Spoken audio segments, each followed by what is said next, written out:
श्रीमद्भागवत प्रथम स्कंद अष्टादश अध्याय। श्रीसूत उवाच। कहन्ति सुत शुद्ध चेता शुण सकल ब्रह्मवेता द्रोणकुमार शराघाते प्राणे बंचिला गर्भगते गोविंद अनुग्रह भावे बंचिला जननीर गर्भे ब्राह्मण कोपे साप देला तक्षक दंशु जे बोइला तेणु रक्षक ताकु बळे देहे दंशिला गंगा जळे मरण जाणी महीपति हृदये चिंतिला श्रीपति कृष्ण महिमा परिमाणी व्यासनंदन मुखु शुणी गंगारे छाड़ी निज प्राण गोविंदे पशिला तक्षण कृष्णर गुण गाथा पंती ए आदि हृदय चिंती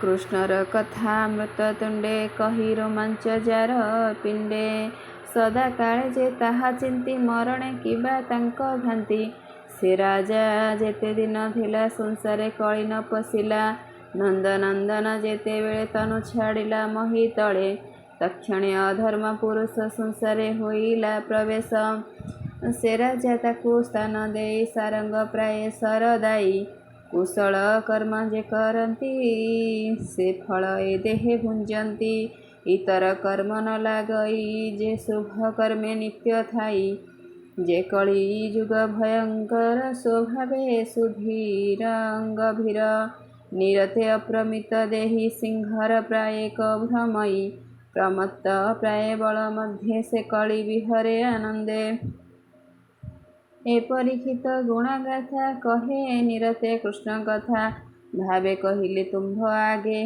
तेणु जेणु पुछिल अनुरागे कृष्णर जेते गुणगाथा ए साधु जन मध्य कथा जार महिमा शुण चित्ते कही बंचंती साधु जुथे नित्य जे तार पाद चिंती निश्चय गोविंदे से पसंती सुत वचन कने शुणी सौनक आदि विप्रमणि आनंदे उठी सर्वजन कर प्रसारी अन्य अन्य सुतंकु कहरंती कल्याण भो सुत सावधाने शुण शौनक उवाच। निर्मल जसो गुण देहि चिरजीवित हुआ तुहि आंधे जे नर देह बहि तोर निकटे सुखे रहि कृष्ण मिया कथा मान तोर बदनु कलुपान करि बंचिबु दिना केते शुद्ध विवेक ज्ञान मते ए यज्ञ कर्म भचित वेद वचने मोहगत ए यज्ञ धूमे धूमा कुलार आंभर आत्मा हीन बल कुटिलु यज्ञ बाटे रही पथुकी जेते श्रम पाई तुजे आंभर श्रम जाणी कृष्णर कथा मृतवाणी पान कराई श्रुति मार्गे आंभ जीवन रख एबे हरि भक्त जन संगे जे प्राणी बंचे नाना रंगे से साधु संगे स्वर्ग मोक्ष के तुल्य करिब प्रत्यक्ष एणु जे करे साधु संग से तरे भव तरंग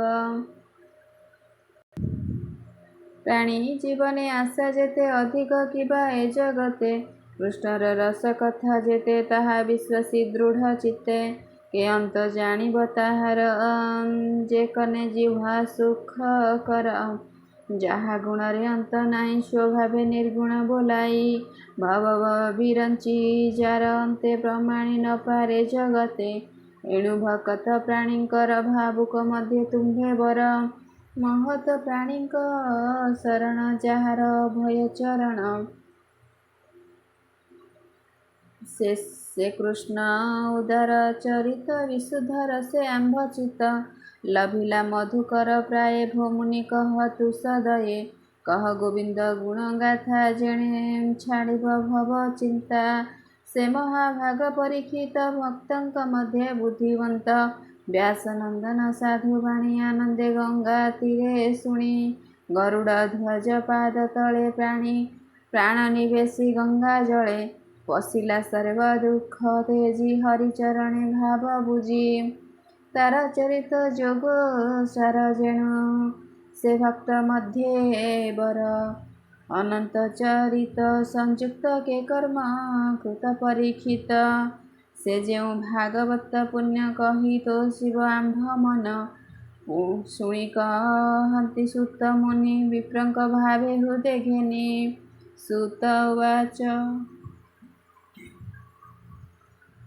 କହନ୍ତି ଭାଗ୍ୟ ଏ ମୋହର ବୃଦ୍ଧଙ୍କ ମଧ୍ୟରେ ପୁରସ୍କାର। ଏ ଭବ ଜନ୍ମ ମୋର ଦେହି ଦୁଷ୍କୃତ କୂଳ ମଧ୍ୟରେ ରହି। ମହତ ଜନକୁ ଯେ ପାଇ ତାର ଦୁଷ୍କୃତ ଦୋଷ କାହିଁ। କୃଷ୍ଣର ନାମ ଯେ ଗୁଣନ୍ତି ଯେ ଅବା ଶ୍ରବଣେ ଶୁଣନ୍ତି। ସେ ହରି ସର୍ବଭୂତେ ଥାଇ ଶରଣ ରକ୍ଷଣ ବୋଲାଇ।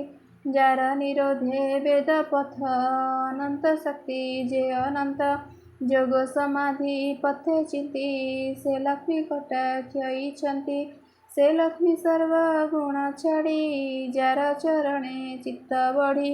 ନିତ୍ୟ ବସାଇ ବକ୍ଷସ୍ଥଳେ ଧ୍ୟାନେ ନିରୋପି ପାଦ ମୂଳେ। କୃଷ୍ଣର ପାଦ ପଦ୍ମ ଗନ୍ଧେ ଭୃଙ୍ଗଜେସନେ ମକରନ୍ଦେ। ଯାହାର ପାଦ ପଦ୍ମ ଲାଗି ସ୍ୱଭାବେ ଗଙ୍ଗା ସୌଭାଗୀ। ଯେ ଜଳେ ବିରଞ୍ଚି ଆନନ୍ଦେ ପୂଜିଲେ ଯାର ପଦ୍ମ ପାଦେ। ସେ ଗଙ୍ଗା ଜଳ ଏ ଜଗତେ ପୂଜନ୍ତି ବିରଞ୍ଚି ସହିତେ। ଯେ ଗଙ୍ଗା ନାମ ଉଚ୍ଚାରଣେ ପ୍ରାଣୀ ତରନ୍ତି ଭବ ବନେ। ସେ ଜଳ ପବିତ୍ର ଜଗତେ ଚିନ୍ତି ନ ପାରେ ମୁନି ସୁନ୍ତେ।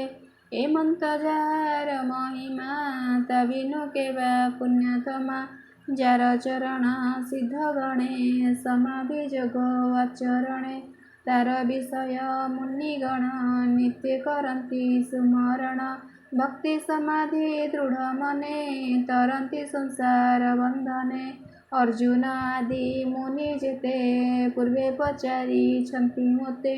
କହ ଶ୍ରୀକୃଷ୍ଣର ମହିମା କିଏ ବା ତାର ଗୁଣ ସୀମା। କହିଲି ତାଙ୍କ ମୁଖ ଚାହିଁ ଯେହ୍ନେ ଆକାଶ ଅନ୍ତ ନାହିଁ।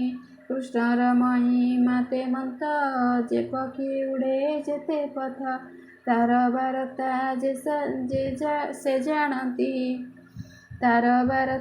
ସେ ଜାଣନ୍ତି ଅଧିକେ ନ ପାରନ୍ତି ଚିନ୍ତି। ଏଣୁ ପଣ୍ଡିତ ଜନ ଯେତେ ଜ୍ଞାନ ବିଚାରି ଏ ଜଗତେ। କୃଷ୍ଣର ମହିମା ବିଚାରି ସହସ୍ର ଜନ୍ମେ କେବା ପାରି। ଏବେ ହୋ ଶୁଣ ବିପ୍ରବଚନେ ହରିଚରିତ ସାବଧାନେ। ଯେ ପରୀକ୍ଷିତ ଏକ ଦିନେ ମୃଗୟା ଅର୍ଥେ ଗଲା ବନେ। ମୃଗ ନ ପାଇ ଘୋର ବନେ କ୍ଷୁଧିତ ତୃଷିତ ବଦନେ। ଜଳ ନ ପାଇ ପଥଶ୍ରମେ ମିଳିଲା ମୁନିଙ୍କ ଆଶ୍ରମେ। ଦେଖଇ ଏକ ବୃକ୍ଷ ମୂଳେ ବ୍ରାହ୍ମଣ ଆସନ ନିଶ୍ଚଳେ। ଆନନ୍ଦେ ମୁଦ୍ରିତ ଲୋଚନେ ଆତ୍ମା ନିବେଶି ଯୋଗ ଧ୍ୟାନେ। ଅନ୍ଧେ ନିଶ୍ଚଳ ମନ ବୁଦ୍ଧି ପବନ ନଭ ଦ୍ୱାରେ ରୁନ୍ଧି। ଇନ୍ଦ୍ରିୟ ଗଣ ପରିହାରେ ଧ୍ୟାନେ ପ୍ରବେଶ ନିତ୍ୟ ପୁରେ। ଆଧାର ନାଭି ହୃଦେ ଊର୍ଦ୍ଧ୍ୱେ ମନ ପବନ ବ୍ରହ୍ମରନ୍ଧ୍ରେ। ସର୍ବ ବିକାରୁ ସେ ଅତୀତ ସ୍ଥାନ ନିବେଶି ବ୍ରହ୍ମସୂତ। କପିଳ ଜଟା ଭାର ଶିରେ ହରିଣ ଚର୍ମର ଉପରେ। ଏମନ୍ତେ ବିପ୍ରଙ୍କୁ ଅନାଇ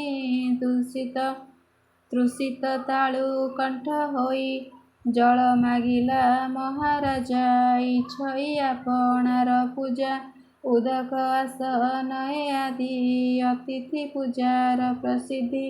ଅର୍ଘ୍ୟ ସୁକୃତ ସାଧୁ ବାଣୀ ନ ଲଭି କୋପେ ନୃପମଣି। ମନେ ବିଚାରି ନୃପରାଜ ଅବଜ୍ଞ କଲା ମୋତେ ଦ୍ୱିଜ। କ୍ଷୁଧା ତୃଷାରେ ଜଳେ ମନ କ୍ଷଣ କ୍ଷଣକେ ଅଚେତନ। ପ୍ରଚଣ୍ଡ କ୍ରୋଧେ କୋପାନଳେ ମୃତ ଉରଗ ଧନୁ ହୁଳେ। ବ୍ରାହ୍ମଣ ଗଳେ ସର୍ପ ଦେଲା ତକ୍ଷଣେ ନିଜ ପୁରେ ଗଲା। ପଥେ ଚଳଇ ନୃପମଣି ବ୍ରାହ୍ମଣ କଥା ମନେ ଗୁଣି। ବୋଲଇ କପଟ ଏହାର ନିଶ୍ଚଳ ସମାଧି ଗୋଚର। ଏଡ଼େ ଅବଜ୍ଞା ନର ଦେହେ କ୍ଷତ୍ରିୟ ଜନ୍ମେ କେବା ସହେ। ଏମନ୍ତେ ଗଲା ନରନାଥ ତକ୍ଷଣେ ବ୍ରାହ୍ମଣର ସୁତ। ବାଳକ ସଙ୍ଗେ କ୍ରୀଡ଼ା କରେ ତେଜେ ଅନଳ ରୂପ ଧରେ। ରାଜାର ଆଗମନ କଥା ପିତାର ଯେମନ୍ତ ବ୍ୟବସ୍ଥା। ବାଳକ ମୁଖ ଶୁଣି କୋପେ ମିଳିଲା ପିତାର ସମୀପେ। ପିତାର କନ୍ଧେ ସର୍ପ ଦେଖି କୋପେ ଚଞ୍ଚଳ କଲା ଆଖି। ସଂସାର ଧର୍ମ ଯେ ପାଳକ ଦେଖି ତାହାର ବିବେକ। ଶ୍ୱାନର ପ୍ରାୟ ଚେଷ୍ଟା କଲା ହେଳେ ବିପ୍ରଙ୍କୁ ଲଙ୍ଗିଲା। ବ୍ରାହ୍ମଣେ ଛନ୍ତି ଯାକୁ ବରି ସକଳ ଯାଗ ଆଦି କରି। ଶ୍ୱାନର ପ୍ରାୟ ଦୂରେ ଥାନ୍ତି ସେବା ଭାଣ୍ଡ ଭୋଜନ କରନ୍ତି। ବ୍ରାହ୍ମଣେ କ୍ଷତ୍ରିୟଙ୍କୁ ବରି ଯଜ୍ଞରେ ଦ୍ୱାରପାଳ କରି। ଉତ୍ପଥଗାମୀ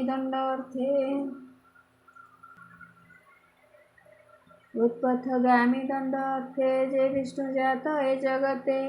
ସେ ଯେଣୁ ନିଜ ପୁରେ ଗଲା ତେଣୁ ଏ ଅବଜ୍ଞା ହୋଇଲା। ଏ ପ୍ରାଣୀ ସଂସାରେ ରହିଲେ ଧର୍ମ ନଥିବ ଏଥି ଭଲେ। ଦେଖ ମୋହର ବିଜ୍ଞାପନ କରିବି ଏଥିର କାରଣ। ଏମନ୍ତେ ବାଳକ ଯେ କହି ରଙ୍ଗ ନୟନେ ରୋଷ ବହି। କୌଶିକୀ ଜଳେ ହସ୍ତେ ଭରି ମାର୍ଜନା ଆଚମନ ସାରି। ରାଜା ଉଦ୍ଦେଶ୍ୟ କରି ମନେ ବଜ୍ର ପ୍ରହାରଣ ବଚନେ। ଅଧର୍ମ ସମ୍ପଦ ବିଚାର ଅନ୍ୟାୟ କଲା ଯେ ପାମର। ଆଜୁ ଶପଥ ଦିନ ଶେଷେ ତକ୍ଷକ ଆସି ମହାରୋଷେ। ତାର ଶରୀର ବେଗେ ଖାଉ ଏ ପାପୀ ଜଗତେ ନ ଥାଉ। ମୋର ପିତାର ଦ୍ରୋହୀ କରି ଏ କିମ୍ପା ଥିବ ଦେହ ଧରି। ଏମନ୍ତ ଶାପ ତାକୁ ଦେଇ ମିଳିଲା ପିତା ପାଶେ ଯାଇ। ପିତାର ଗଳେ ସର୍ପ ଦେଖି କାନ୍ଦଇ ଅତି ଦୁଃଖେ ଦୁଃଖୀ। ସୁତ ରୋଦନ କର୍ଣ୍ଣେ ଶୁଣି ଧ୍ୟାନ ତେଜିଲା ବିପ୍ରମଣି। ସେ ଅଙ୍ଗିରସ ନିଜାସନେ ଚାହିଁଲା ନୀଳ ଲୋଚନେ। ଆପଣା ଗଳେ ସର୍ପ ଦେଖି ଉଠିଲା ସହନ ଉପେକ୍ଷୀ। ଗଳାରୁ ସର୍ପକୁ ପକାଇ ପୁଛଇ ପୁତ୍ର ମୁଖ ଚାହିଁ। ହେ ପୁତ୍ର କାନ୍ଦୁ କିସ ଅର୍ଥେ କେ ପ୍ରାଣୀ ଶୋକ ଦେଲା ତୋତେ। ପିତା ବଚନ ଶୁଣି ବୋଳା ସଂକ୍ଷେପି ସମସ୍ତ କହିଲା। ସୁତ କହନ୍ତି ଶୁଣି କର୍ଣ୍ଣେ କୋପ ବସିଲା ପିତା ମନେ। ପୁତ୍ରକୁ ଚାହିଁ କୋପ ଭରେ କହଇ ନିଷ୍ଠୁର ଉତ୍ତରେ। ଅଳପ ଅପରାଧେ ତୁହି ଦୁର୍ବୁଦ୍ଧି ହୋଇଲୁ କି ପାଇଁ। ଯାହାର ଭୁଜ ଆଶ୍ରୟ କରି ଧନ ସମ୍ପଦ ସୁଖ ସିରି। ପ୍ରଜାଏ ସୁଖ ଏ ଭୁଞ୍ଜନ୍ତି କେ ଅଛି ତାର ଦ୍ରୋହ ଚିନ୍ତି। ବିଷ୍ଣୁର ଅଂଶେ ନରପତି ଜନମି ମେଦିନୀ ପାଳନ୍ତି। ଏବେ ରାଜାର ଅନ୍ତେ ମହି ଚୌର୍ଯ୍ୟ ବଳେ ଦର୍ପ ବହି। ଧନ ହରିବେ ଅନ୍ୟ ପ୍ରଜା ପଶିବେ ଘୋର ବନେ। ଧର୍ମ ଛାଡ଼ିବ ଚାରିପାଦେ ଯେବେ ଲିହିଲା ଅଛି ବେଦେ। ସେ ଧର୍ମ ତେଜି ଦୂରାନ୍ତରେ ପଶିବେ ଅଧର୍ମ ଭାବରେ।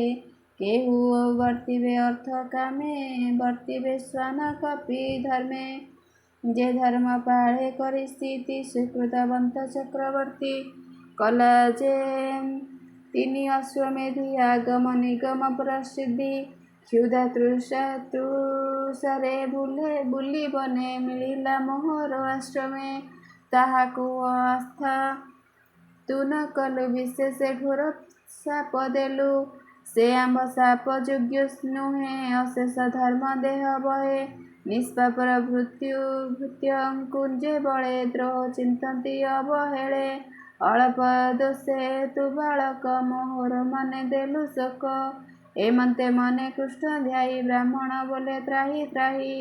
ଭୁନାଥ କରୁଣା ସାଗର ବାଳକ ଦୋଷ କ୍ଷମା କର। ତୋହର ଭକ୍ତଜନ ଯେତେ କୋପ ନ ଥାଇ ତାଙ୍କ ଚିତ୍ତେ। ପ୍ରାଣୀଙ୍କ ଅପରାଧ ସହୁ ତୋହର ଭାବ ନିତ୍ୟ ବହୁ। ଅତି ଅନ୍ୟାୟ କର୍ମ ମୋର ସ୍ୱକର୍ମହୀନ ଦୁରାଚାର। ନିରାପରାଧେ ଦ୍ରୋହ ଚିନ୍ତି ଏ ମୋର ଚିତ୍ତେ ଗୁରୁ ଭ୍ରାନ୍ତି। ଏଡ଼େ ଅଧର୍ମ କରି ମୋର ଦେହେ ଲଭିଲି ଦାମୋଦର। ଦୁଃଖ ମୁଁ ଲଭିଲି ନିକଟେ ଘୋର ସଂସାର ସଙ୍କଟେ।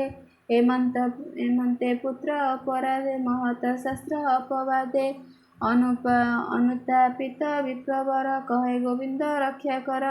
ରାଜା ଯେ ଅପରାଧ କଲା ସେ କଥା ମନେ ନ ଘେନିଲା। ଏ ନର ଲୋକେ ସାଧୁ ଯେତେ କୋପ ନ ବସେ ତାଙ୍କ ଚିତ୍ତେ। ପ୍ରାଣୀଙ୍କ ଦୋଷ ନ ଧରନ୍ତି ସମତା ଦୃଷ୍ଟି ଆଚରନ୍ତି। ସୁସାଧୁ ଜନଙ୍କର କଥା କେବେ ନୁହଁ ଅନ୍ୟଥା। କହି ବିପ୍ର ଜଗନ୍ନାଥ ଭାଷା ପ୍ରବନ୍ଧେ ଭାଗବତ। ସୁଜନ ଜନଙ୍କର ହିତେ ଯେବା ପ୍ରକାଶେ ମୋର ଚିତ୍ତେ। ସୁଜନେ ନ ଘେନ ମୋ ଦୋଷ ମୋ ତୁମ୍ଭ ଶଙ୍କର ଦାସ। ଇତି ଶ୍ରୀମଦ୍ଭାଗବତେ ମହାପୁରାଣେ ପରମହଂସ ସହିତାୟାଂ ବୈୟାସିକ୍ୟାଂ ପ୍ରଥମ ସ୍କନ୍ଧେ ପରୀକ୍ଷିତ ବ୍ରହ୍ମଶାପ ଲଭନେ ନାମ ଅଷ୍ଟାଦଶ ଅଧ୍ୟାୟः।